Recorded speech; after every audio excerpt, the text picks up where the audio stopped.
I call this Analyzing with Eric. Yay! Woo! Let's get cake!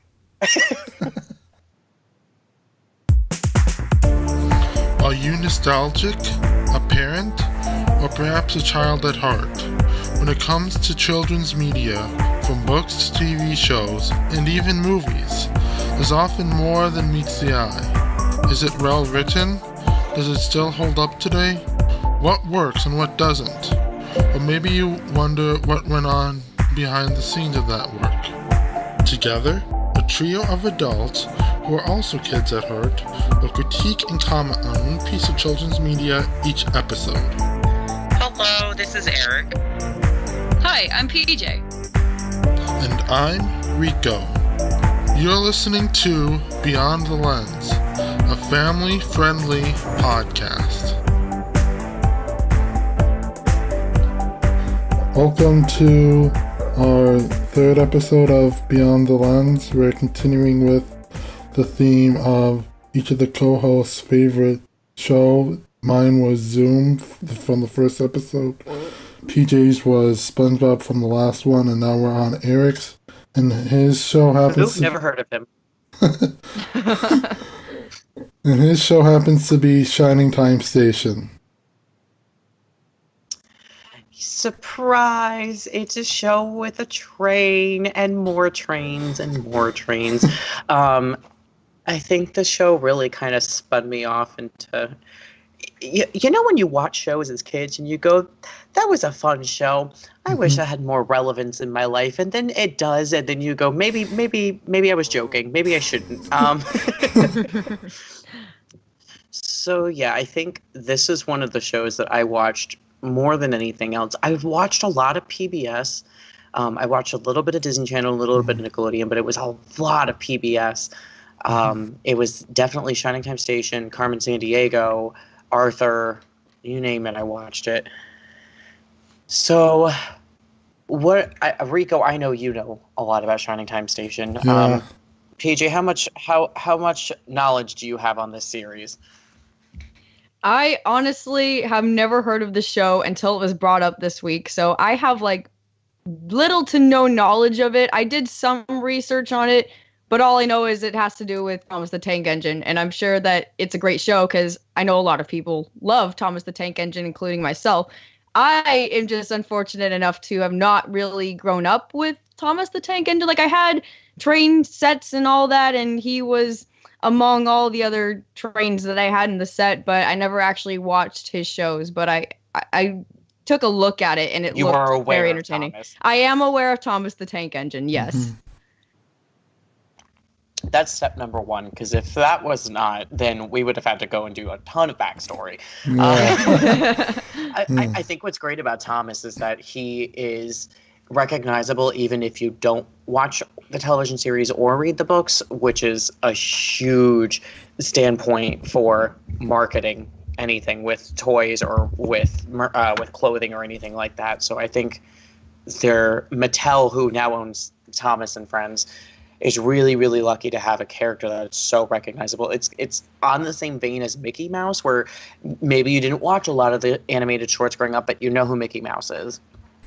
Yeah. So Shining Time Station started in the late 80s. Somebody was on a trip in the UK and brought Rick Sigelcow, who worked at PBS, a tape of one of the Thomas and Friends episodes. I believe it was the first episode. So then he watched it. He was the first person in the United States to watch an episode of Thomas and Friends. And he showed it to a preschool class, and they were completely entranced by it. And he said, okay, yeah, we can pick this up and bring it to the U.S. Now, the biggest problem with that was that these episodes are about 4.5 minutes long.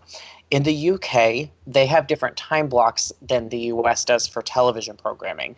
So they were able to do one episode, do a 30-second interval with the engines and little name cards, and then do another episode and then wrap up with the end credits, making it about a 10-minute airtime. Now, the US does not have that. The US has 30 minutes or an hour, and that's it. So they had to figure out how they were going to create a format that would work to get 1 or 2 of these 4.5-minute Thomas episodes and stretch it out into a 30-minute slot. So he partnered with Britt Allcroft, who created Thomas and Friends, the TV series, and they came up with the concept of Shining Time Station. Shining Time Station is on the fictionalized Indian Valley Railroad. Rico, correct me, it's in the fictional town and everything takes place like northwest, like New York, Pennsylvania area, correct?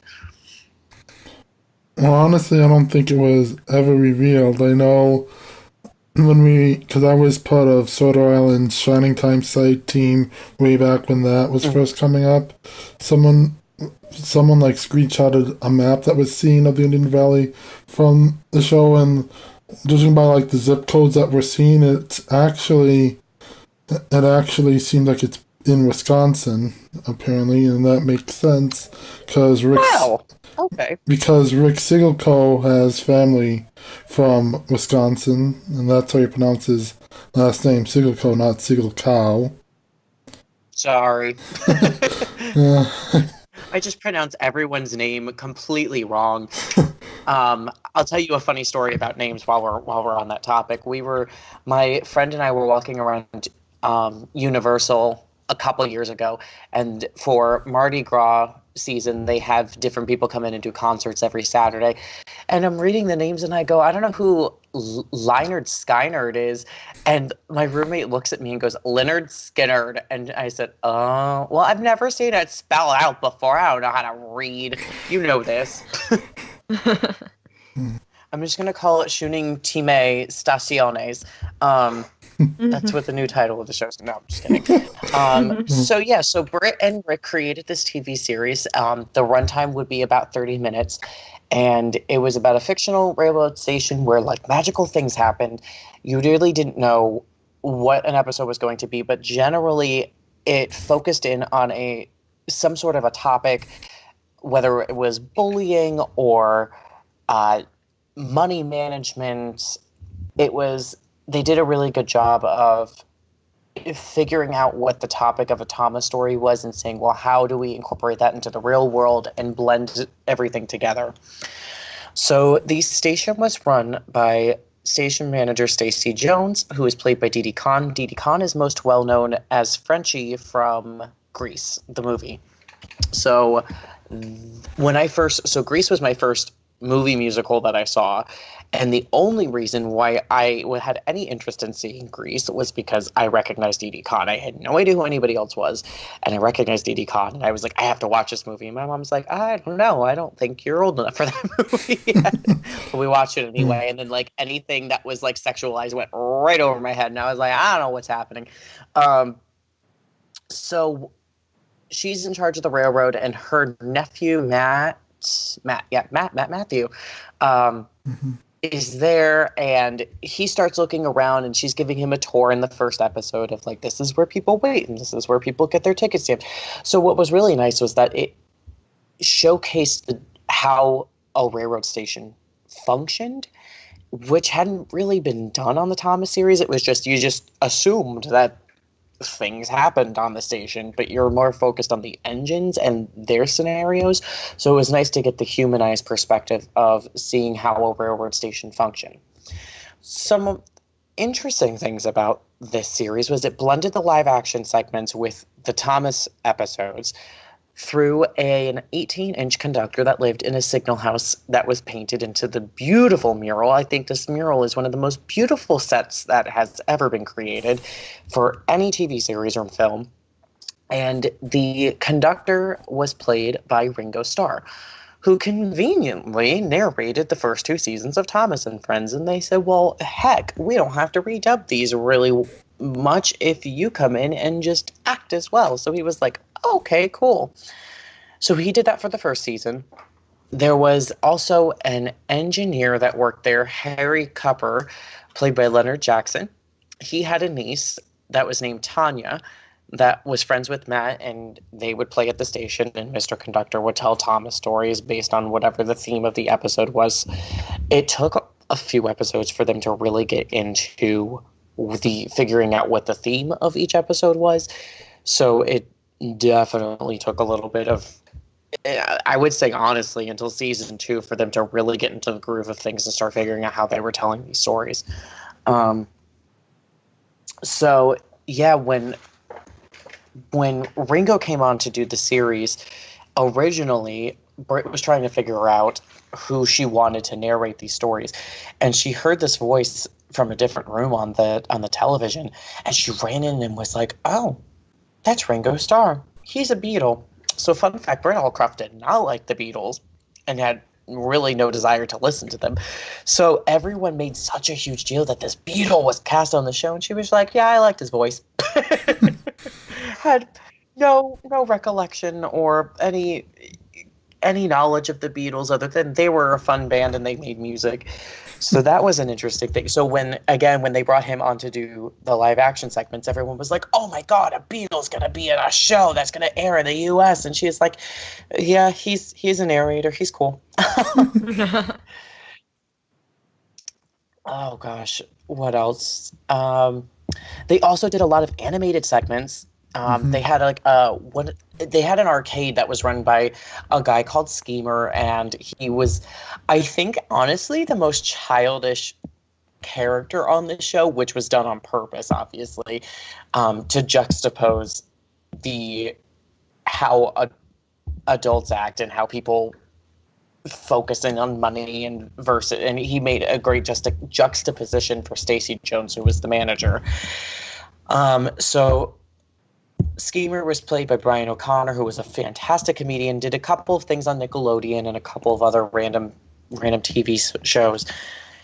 And he was the greatest comedic relief and played so well with every other character on there. So his whole plot was that he ran the arcade that was inside the station.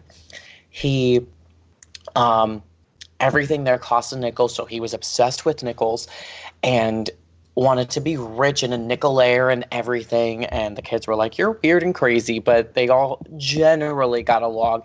And if there was some lesson to be learned, it was usually learned through Schemer. There were some lessons that were learned through the kids, but Schemer sometimes caused a chaotic mess, and the kids had to help him clean everything up and everything. One of the arcade items that was in there was a jukebox that played different songs and railroad theme songs and everything, but the way they presented the jukebox was that inside the jukebox, a band lived and played this music. And the band was a set of marionettes created by Flexitune puppets. There were 2 guitar players that generally were country western style. There was a piano player that was... His name was Tito, and I think... Rico, correct me if I'm wrong. Was he supposed to have a Spanish heritage? I don't know, but Tito does sound like a Spanish name, so I don't know. He had a bit of a Spanish tone to him when he sang too, so I don't know. And then you had Dee Dee, who was on drums, and then you had Grace, who was on the guitar. So 1, 2, 3, yes, 5. Tito is probably the most well-known voice actor in that cast. That is Jonathan Freeman, who is also the voice of Jafar in the Aladdin series of films and television, and is currently in the musical on Broadway as Jafar. So he's really good friends with the people that created Flexitune, who are also voice actors in that. Olga plays Dee Dee, and then Craig plays one of the twins. I don't remember which one. I'm a terrible fan. I apologize. So then the first season went really well, and everyone really latched onto it. It was Rick says that this is probably one of the most popular shows of the late 80s and the early 90s because of how many people watched it. What was nice is it aired next to Where in the World is Carmen Sandiego, which is more of a fast-paced show. Shining Sensation kind of slowed things down. It has almost... I don't even know if you guys know what this restaurant is. We have a lot of Cracker Barrels down here, and that's kind of the tone that this show had. I think I've heard the name, yeah. I heard the name. It's a very It's a very southern restaurant. But when you walk in, the first thing you walk into is there's a giant store, and it has a very similar feel to what Shining Time Station's music and atmosphere was created. It was a very like homey type environment.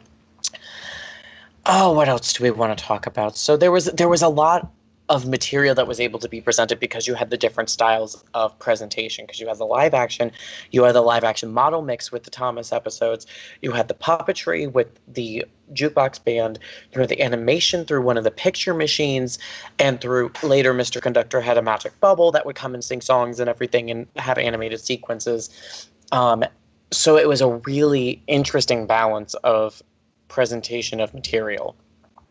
So after season 1 ended, they did some cast shifting. Matt and Tanya kind of left the series. They were in the first episode of season 2, and then they were replaced by other characters. There's Kara, Dan, and Becky, so now we have 3 characters. The engineer was replaced with Billy Two Feathers, who was a Native American that worked on the Indian Valley Railroad. And this gave a great diversity to the cast. Tom Jackson is a Native American. He is from, I believe he's still in Canada. Yeah. And what was really great about that was he would be able to bring Native American heritage and stories into the series. There's one episode in particular that I remember that is very relevant still to this day. So Schemer's trying to get into the Nickel Club, which is run by this like very hoity-toity, prestigious man who's just judgmental of everyone. So things are slightly exaggerated and written differently because it's a kids' television series, but most of the stuff is very straightforward and relevant. So he tries to get Stacy to entertain them because she's a woman and she is there for their pleasure and entertainment, and wants her to do, all the random chores that he needs done and errands. And then he sees Billy Two Feathers and says, Indian Chief, and calls him Chief all the time. And he was like, stop. So they shut him down real quick. And Stacy tells the story about how her grandmother wanted to be a part of this club, and they said no because she's a woman and this is only for white men and all sorts of stuff. So it was like really, really relevant even today. So they're able to present these very touchy and sensitive topics and be able to bring them into a children's medium, which is very challenging to do. And even today, it's very hard to do that. There are shows like Boy Meets World and Girl Meets World that really embrace that idea, that they had a mission to teach kids about the issues that are going on in the world. And I think Rick and Britt realized as well, this is an opportunity to present real world topics and not only bring them in with the human perspective, but there's also some of the stories for Thomas lightly touch on those as well. There's a lot going on with the Thomas series with the juxtaposition of the steam engines and the diesel engines, and there's a little bit of racist type tones going on there. There's also like a classification of the engines are higher than the coaches, and then the engines have their own hierarchy, and so there's a whole bunch of like deepness behind all these children's television things. Another major recasting for the second and third season of Shining Time Station was Mr. Conductor. So Ringo Starr left. I'm not 100% sure what the reason was behind that. Rico, do you remember? Was it he was trying to go back into his music career and focus more on that? I think that was it. Okay, cool. So he said, I'm going back to focus on music. And then they said, well, we need another replacement and we need somebody to narrate the Thomas episodes for the season 3 and however more we need to do. So Rick came in and said, hey, I want you to listen to something and I want to hear what you think. So he plays this audio cassette, and I think it was an interview or it was a stand-up show. And she goes, oh, he's got a very interesting voice. And she goes, and Rick said, this is comedian George Carlin. And she goes, oh, okay, we can get him to do the show. So when they approached him, they said, would you be interested in doing this? And I thought it was going to be way more convincing and way more complicated than that personally, because of his very adult stand-up comedy routines that he has. And he accepted almost immediately because he thought that this would give him a different give people a different way to see him. He'd be able to explore different acting challenges with acting with kids, and the audience would be able to see a different personality and a different side of George, the person and the actor. So when he went to do the show, he was very open with all the kids and the adults, and he worked so well with everyone, which is not what you would have expected based on the material that he presented in his live stage formats. I think what people also don't realize, they realize it more now, is that there's a stage presence of a person versus the person himself. And I think the character, the comedian George Carlin, is different than the person, the real life person George Carlin. So, and I think that's definitely something that people are slowly starting to realize now, especially with the internet and with YouTube and that kind of stuff popping up. You see people in interviews versus what their stage appearance is, and they're very different people. And it's all part of the entertainment industry. So George took over. He re-narrated some of the Thomas stories from seasons 1 and 2, and they went to do 3 and 4. Eventually, after 3 seasons, Shining Time Station ended. They went and produced 4 specials? Yeah, 4 family specials. 4 more specials after that. 4 family specials after that. Those ran about an hour each.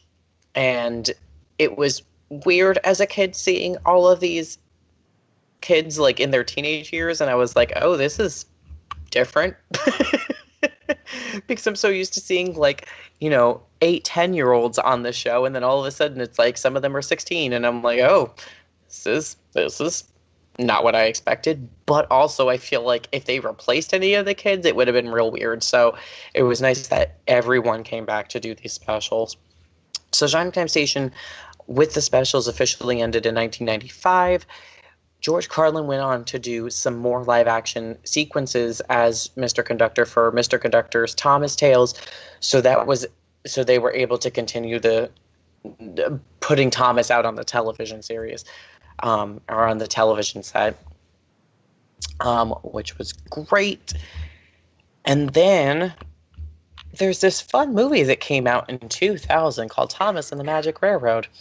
And elements from Shining Time Station were put into the movie Thomas and the Magic Railroad, which for an international audience that did not have Shining Time Station confused them, because they had no idea who these characters were and why Thomas was mixed in with these random humans, because that was not what they were used to. So that didn't go too well. And in order to prepare for that movie being released, because Shining Time Station had been off the air for almost 5 years at that point, Britt made a deal with Nick Jr. and Shining Time Station re-aired on Nick Jr. so that way it could get the kids that would be going to see this Thomas theatrical film familiar with the Shining Time Station brand, so that way when they saw the movie they would understand what was going on, which I thought was a good business decision. Also, that meant that when we were on lunch and the TV came on, I would say, "Move, Shining Time Station's on!" And then I would change the channel. And nobody would fight with me because they knew that I would win.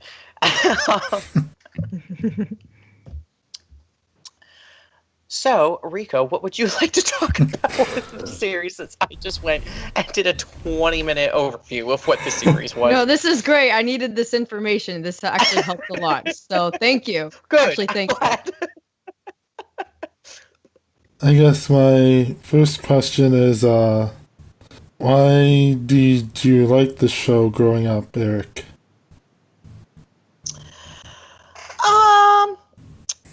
I think, honestly, the first thing that caught my attention was the theme song as a kid, and it still does.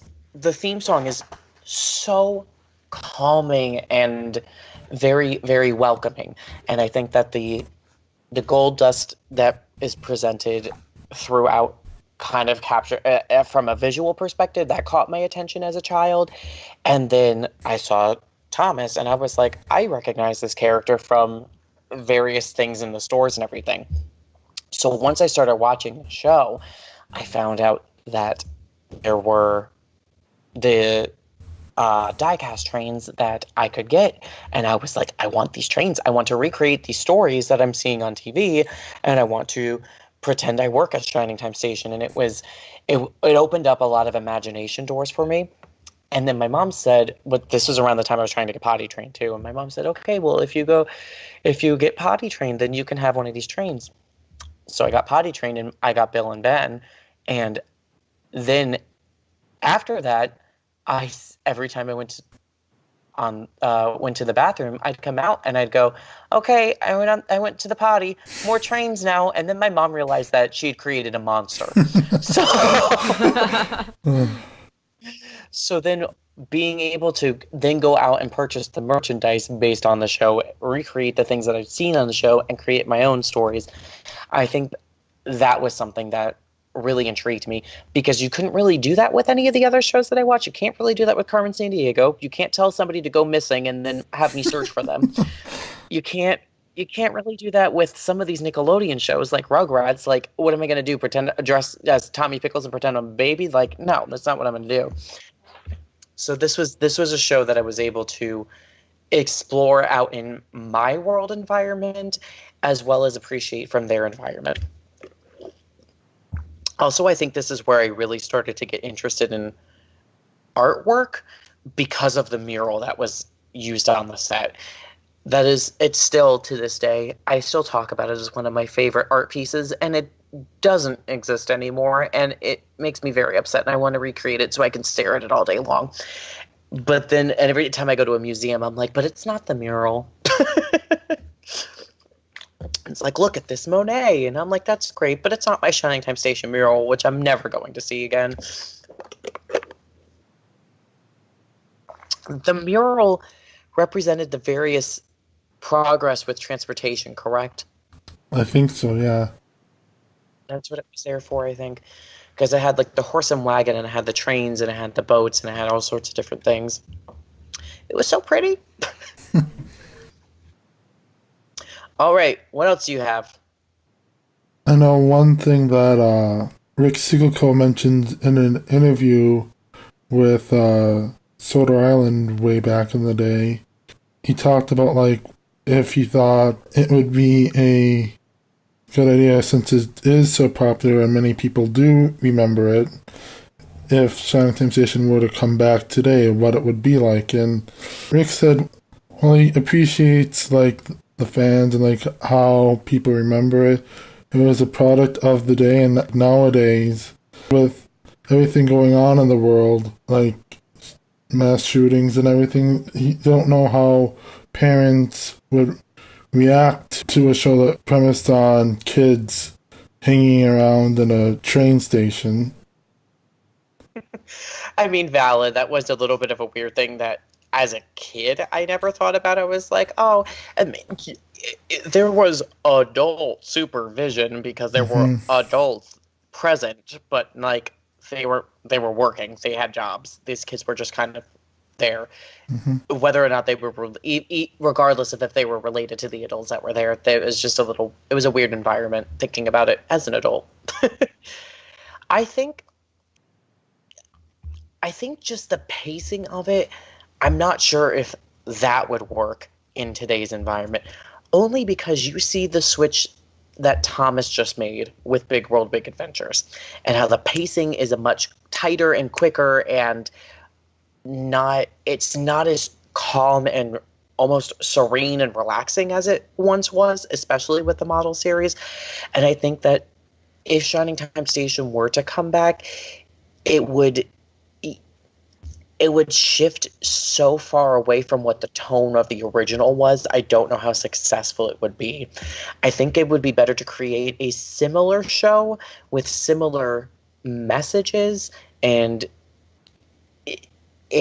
similar characters, but then it would have to be adjusted for the fast-paced environment that the kids are expecting now. And because Thomas is now airing regularly, they figured out how to do the 30-minute format for U.S. television. Would Thomas even be involved in the series anymore at this point? And how would you work that in? Yeah. I feel bad because it's like, I wish I would have watched this show. I did a little research on it, and I was born in 1997, so this show ended like just a few years before I was born. Baby. I know, yeah. And I'm wishing that, like, they would have reran it for a longer period, because I listened to the themes. I had a chance to listen to the theme song, and I will say, even though I've never watched the show, it sounded so nostalgic, and I was like, oh, I wish I would have watched it. Yeah, it was really nice, and I think as a kid that would have been a really great show if I would have watched it, because I love trains, I will say that, and I did grow up with Thomas. It's just I never watched it, as I mentioned earlier, and I wish that would have been the show I would have had the chance to watch, because it just seemed so like organized. And you mentioned all the different things they had, like the puppets and the animation, and I love those hybrid shows because it keeps not only my attention, but it's so interesting to see how like the humans interact with the non-human people and the creatures, and it's always fascinating me, and especially as an actor, because it's like you're looking at the ground and you have to pretend something's there, like, hi creature, and I love that. It's so mesmerizing to me. What's nice about having the various art styles is it shows that the creative team completely embraces all the different art styles and the different performance styles, and as opposed to just sticking with one, which I always enjoy. I enjoy that with Zaboomafoo, with the mix of live action animals and the puppetry and the animation sequences. That was another show that did that really well. I'm going back quick to the theme song. If you compare the theme song to Shining Time Station to what the other popular shows at the time were, it is so completely different, because even just looking at Disney Afternoon, you have Chip and Dale Rescue Rangers, you have Tailspin, you have Darkwing Duck, all of which had this very like cartoony poppy, and then Carmen Sandiego also had a very rock poppy vibe to it. This was so completely different. And I think it also captured the music throughout the series captured railroad music really, really well. And I enjoyed also with the Jukebox band, they were able to reinterpret a lot of these songs. So the first song that they covered in the first episode was I've Been Working on the Railroad, which everyone's like, na, na, na, na, na, na. They all sing it the same way. And they did a very poppy rock cover of it, and it was so good. And I want the soundtrack for every single song that they ever performed on this. The problem now is that these episodes are, while up on YouTube because of fans, they have not been restored properly. They're just like pulled from VHSs that people have recorded them off of the TV from, because that's all we have right now. Fun thing that Mattel is trying to do is we're trying to figure out if Mattel is going to be interested in releasing a DVD or a streaming version of Shining Time Station, so that way people can actually enjoy this show from a nostalgic standpoint. We have no idea if that's actually going to happen, but we know it's in the talks, and that they know that there are fans that are interested in seeing this properly restored and brought back into, whether it's Amazon Prime, Hulu, Netflix, DVD release, what have you. It'd be nice to get this back into the public eye again. And I think Dee Conn and Brian O'Connor, who played Stacy and Schemer, would also really appreciate it, because they really carried the human aspects of this show very heavily, and they really embraced those characters. So much so that Brian O'Connor also did a tour as Schemer, where he went to various malls and schools and did some skits that he did on the show and talked about different things. And it was like, I think he did the Schemer Presents as part of the segment.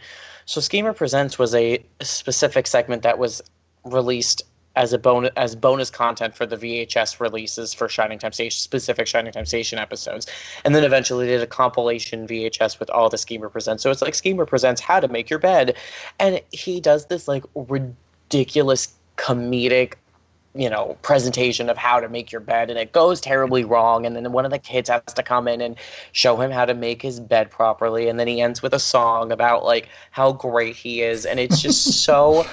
God, Brian O'Connor was just a comedic genius. And just, you didn't see a comedy really like that on a kid's show, I think, really until All That came out on Nickelodeon, where you had the comedy sketches like that. So yeah, so he was able to continue the legacy of this character through, I want to say through 2000. Was about the time that he stopped doing that. And now he's got a family and kids and grandkids and all sorts of different things happening for him, which is really, really nice for him. I still want more Schemer in my life. I don't think I'll ever get it. All right, what other questions? What other things? Throw stuff at me. We had briefly touched on this, but like the music, like how would you describe like the music, be it like the instrumental music or the music in the videos? The music because it varied depending on which one we're talking about. Mm-hmm. So the instrumental bits for background music and stuff, mm-hmm. and transition scenes and that. Mm-hmm. I distinctly remember a lot of banjo. And I think it was because a banjo is generally associated with railroad workers and engineers and conductors and all that, and working on the railroad. Banjos and guitars, a lot of string instruments.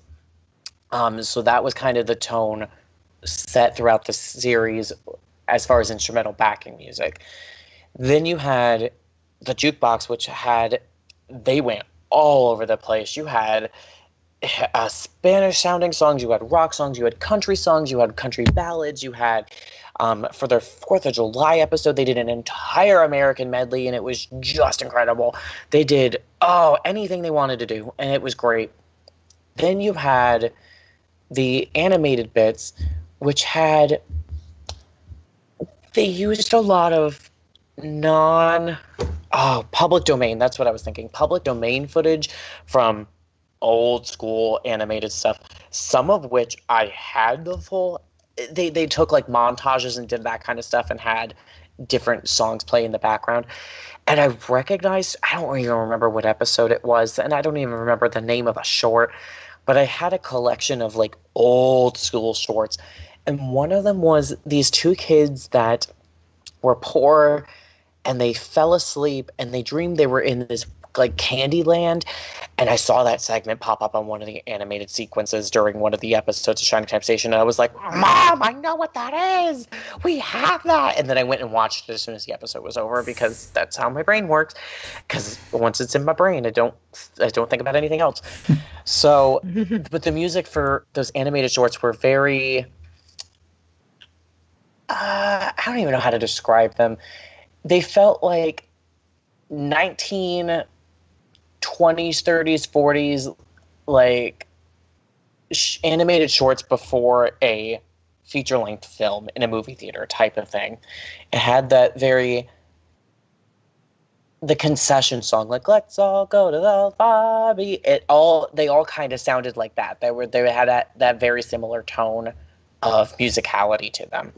So you had that kind of stuff mixed in with the banjo stuff, mixed in with the rock stuff. So you had a variety of music presented in the series.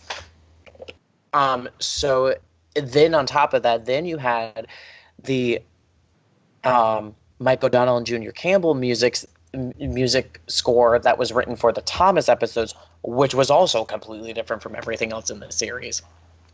So out of all of that, do you have a certain piece that you like the most? I mean, the theme song is beautiful and still makes me cry.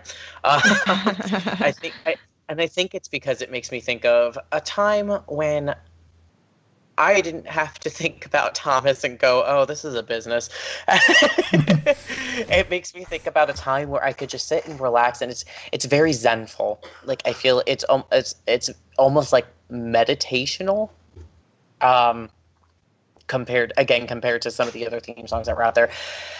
I think there are definitely a few of the Jukebox songs that I immediately think of, and I go, this version, anytime somebody sings a song, like I've been working on the railroad, I go immediately to that version in my head. There's another popular song about the railroad engineer Casey Jones, and I immediately think of the Jukebox band cover when I think of that song.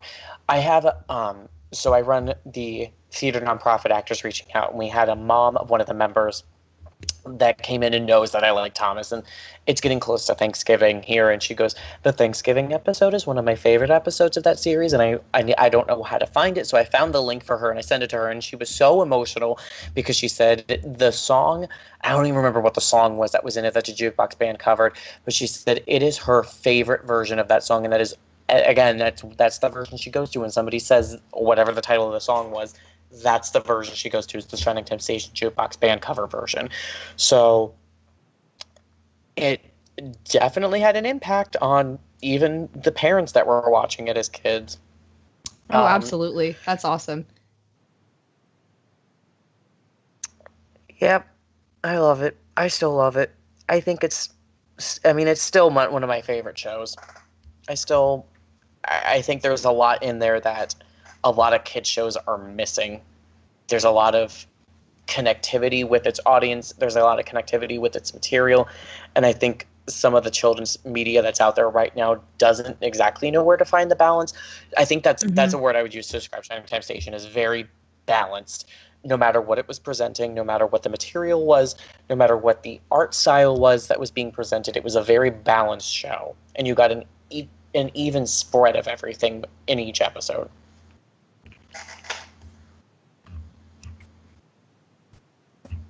I guess another thing that I wanted to touch on is, as it is getting closer to that time of year, like in between seasons 1 and 2 of Shining Time Station, they produced a Shining Time Station Christmas special, "'Tis a Gift." Mm-hmm. And honestly, it's something that I still watch like every Christmas time. I try to watch it at least once during the holiday season. It's very hard for a television series to create a good holiday special, no matter what holiday it is. And Christmas being a very high-pointed one that every TV series tries to go, well, we have to come up with a Christmas episode. So I think this Christmas special, with, again, the material that was presented, it was... Rico, remind me, there was a girl that was coming to visit. Yeah, Vicky. Was she related to somebody? I don't think so. I know that apparently Matt and Tanya knew of her from before, and we don't really see that before, but for whatever reason, they don't really like her. Go into explanation. Yeah. And she has a bit of a little bit of an attitude, and she's on edge a lot, and it's something with, is it her parents are divorced or her dad passed away? There was something happened, right? That she just didn't like Christmas time. I don't think it's been a long time since I've seen it. I don't think that was ever touched on. I would have to rewatch it to know. Might have been like a planned backstory that was never touched on. Sort of like how in Sordo's Legend of the Lost Treasure, Sailor John apparently was part of the Navy, and that was never touched on in that Thomas special. But anyway, back to "'Tis a Gift." Uh-huh. Write letters to Santa. Sorry, I'm on the Wikipedia page now trying to figure this out. Having finished the letters, kids take them to Stacy, dress them to Santa. Mayor Flopdinger rushes in to inform. Yeah, the names of the stations, Twiddly Junction, and oh my god, the names for these other stations on this railroad were just absurd. Mayor Flopdinger. I love these names so much. Kids didn't know Santa's address. Having finished the story, Mr. Conductor tells Matt and Tanya everyone has something special to offer the world, but they don't always know it. Vicky, bratty local girl, will be spending the afternoon with them. They both protest, knowing Vicky is difficult to get along with, but Stacy encourages them to be nice to her and think of her good traits. Tucker, Rise, Martins, and Star. Vicky is dropped off by the station by her mother, Claire, who has to leave to do some Christmas shopping. She quickly turns out to be rude and selfish, and Matt and Tanya feared. Vicky's being difficult. Soaking on the bench, she meets Mr. Nicholas, who suggests she smile more. Mr. Nicholas is... I wonder who he turns out to be. Do you have any guesses, PJ? Mr. Nicholas, who he might be? Shoot. I have no idea. Mr. Nicholas turns out to be St. Nicholas, Mr. Santa Claus himself, at the end of the special. And then... the way they wrote the plot in the first episode of the next season is that Ringo Starr, Mr. Conductor, went to go and work with him at the North Pole, and I was like, oh, okay, that was a weird outing, but okay. Matt and Tanya blame Vicky, so Matt and Tanya are just jerks the entire time.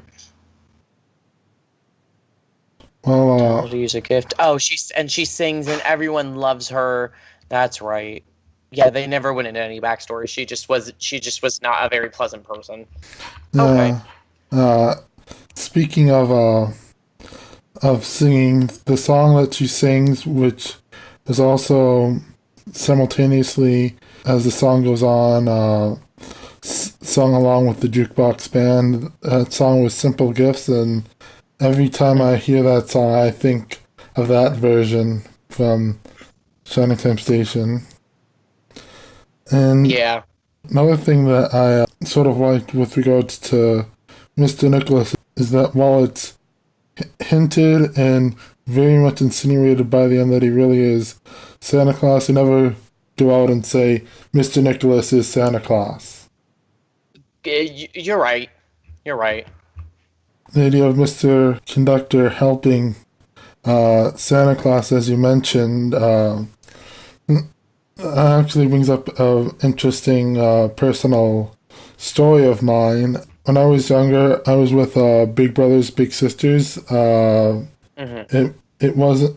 I never really got a big brother or a big sister, but I was like in a group of people who were waiting to be matched. And every year around Christmas, they have like a bowling Christmas party of some sort, and oh, that's cool. And they do hire someone to play Santa at those events.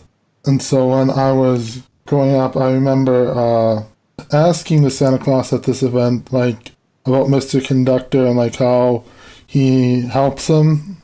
And apparently whoever they hired to play Santa was familiar enough with Shining Time Station and Thomas to give me this explanation as to how he had helped them. Mr. Conductor taught him to believe that anything is possible so that your dreams or whatever can come true, and he showed him Thomas as a result, and that is what inspired him to believe that reindeer can fly, and so that was something that... Oh my god, that's so cute! Yeah, that's really cool. Yeah. And so, growing up, I believe that story so much so that I made this, I don't know where it is anymore. I found it a few years ago, then I misplaced it. It was this pop-up book that I made out of paper, which sort of retold that story that he had told me. And basically, like you mentioned, like, that was a cute story and good explanation. But one of the, I guess, the unintended side effects of him telling me that story is that it wasn't until, I think, 7th or 8th grade that I found out the truth. Because my personal belief was that at the North Pole, there was a magic railroad entrance, and that's where Santa's workshop was. Okay. I guess, looking back, finding out wasn't really that difficult for me, but I guess one thing that I will say is it just goes to show, like, the effects that these shows have on people, And especially with the idea of Santa being shown, Thomas, and how many people, regardless of Santa or whatever, grew up thinking that Thomas was real and that you could actually touch him. That's something that some people think is not that well replicated with the new CGI look of the series. Yeah, no, you're right. I think, Shining Time Station definitely had a tactileness to it that not a lot of shows have now, or even back then, really. Depending on what you watched, more so with PBS, there were a lot more live action blending of shows.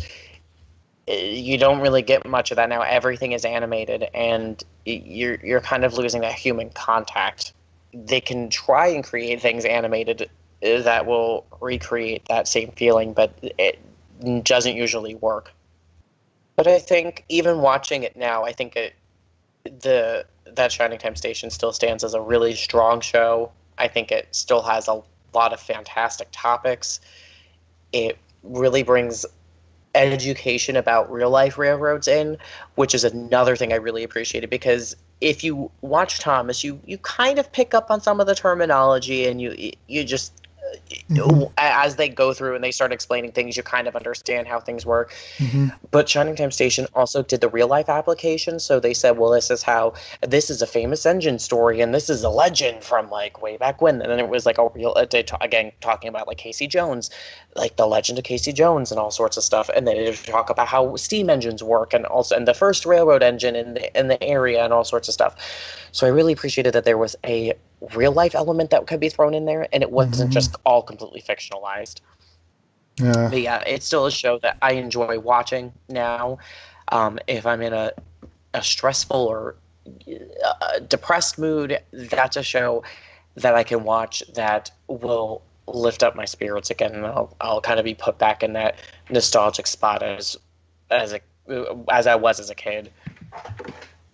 Yeah, sometimes we watch kid shows just to like lift our spirits up. It just makes us feel better and good on the inside. Yeah. Yeah. And I think that's what's so important about when creating a children's television series.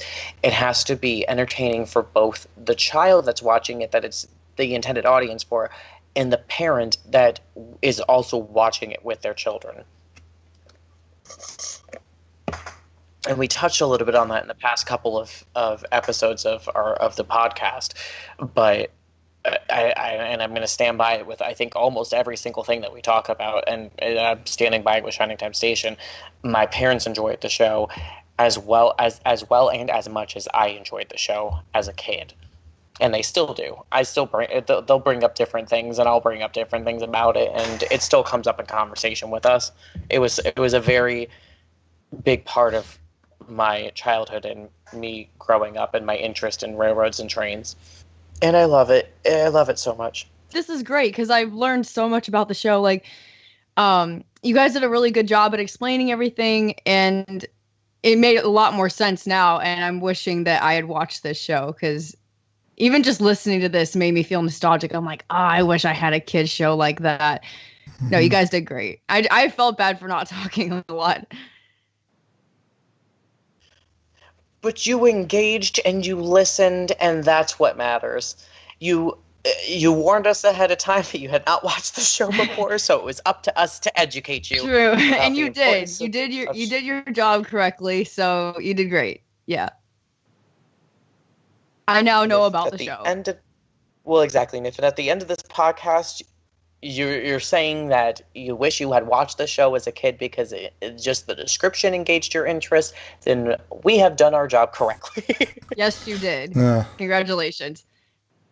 This has been a very interesting and well-rounded discussion about Shining Time Station. So until next time, this has been a journey beyond the lens. Thank you for listening to Beyond the Lens. The intro music is Work. That's W-E-R-Q by Kevin MacLeod. It is available under a Creative Commons Attribution License and can be downloaded for free at incompetech.com. Beyond the Lens is a Recore Entertainment production.